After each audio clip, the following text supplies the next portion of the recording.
Bonjour à tous, welcome back to Lingoni French. My name is Alicia. The topic of the day will be comparaison de supériorité et d'infériorité en français. I will start with the structure of the comparison. Depending on what you decide to compare, an adjective, an adverb, a noun, the structure will be different.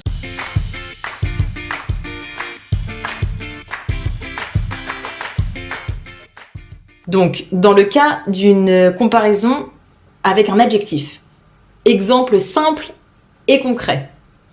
Luc est plus sportif que Jacques. Literally, he is more, plus, sportif, athletic, que than Jacques. Luc est plus sportif que Jacques. More example with an adjective. Lucie semble plus intelligente, starting with a vowel. I will make the final S sound like a Z to facilitate the pronunciation as always. Semble plus intelligente que moi.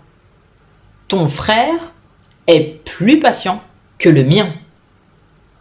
I'm giving you this adjective in the masculine. You can obviously put them in feminine, plural, whatever you need, depending on the subject of the sentence. So the idea is that you would put the subject, the verb, then plus, depends on what's following the plus in question, the adjective at the right form, and que. And then what you are comparing. That's for the adjective.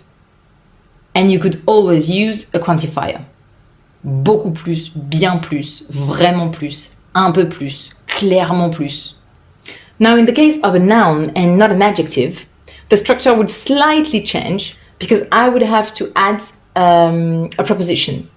Example, Théo fait plus de sport que moi, que toi, que nous.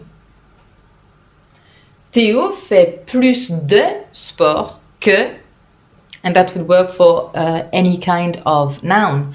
Marie a beaucoup plus de livres que nous dans sa bibliothèque. Les enfants ont beaucoup plus de patience que leurs parents.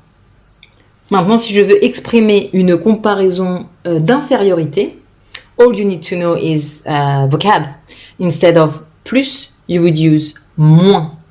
But then it works the same, of course. Depending if it's adjective or noun, you would say il est moins attentif que l'année dernière en classe. In plural, ils sont moins attentifs que l'an dernier en classe. With final S à attentif. If they are only girls, elles sont beaucoup moins attentives, sérieuses, appliquées, impliquées que l'an dernier. But elles ont moins d'attention que l'an dernier. Il y a moins de bruit dans ta rue que dans la mienne. And to finish with, in the case of an adverb, it would work as the adjective. So, example, Jade répond toujours plus patiemment, poliment, rapidement, gentiment. So, without any preposition, and it could be with plus ou moins. Elle mange plus sainement. Vous lisez plus régulièrement. Elle voyage moins souvent que. Et ensuite, ça peut être que l'année dernière, que le voisin, que prévu, que whatever. But comparing to something. So always que. The only thing that changes is sometimes you need a preposition de and sometimes you don't. And then the two words, of course, the key words, plus et moins. C'est tout pour aujourd'hui. Merci beaucoup pour votre attention. Remember to check lingoni.com for some additional exclusive videos, PDF worksheets, podcasts, and interactive exercises. You'll be able to improve your reading, writing, listening, and even practice pronunciation. Thanks again for following us, and I see you very soon for a new lesson. Au revoir.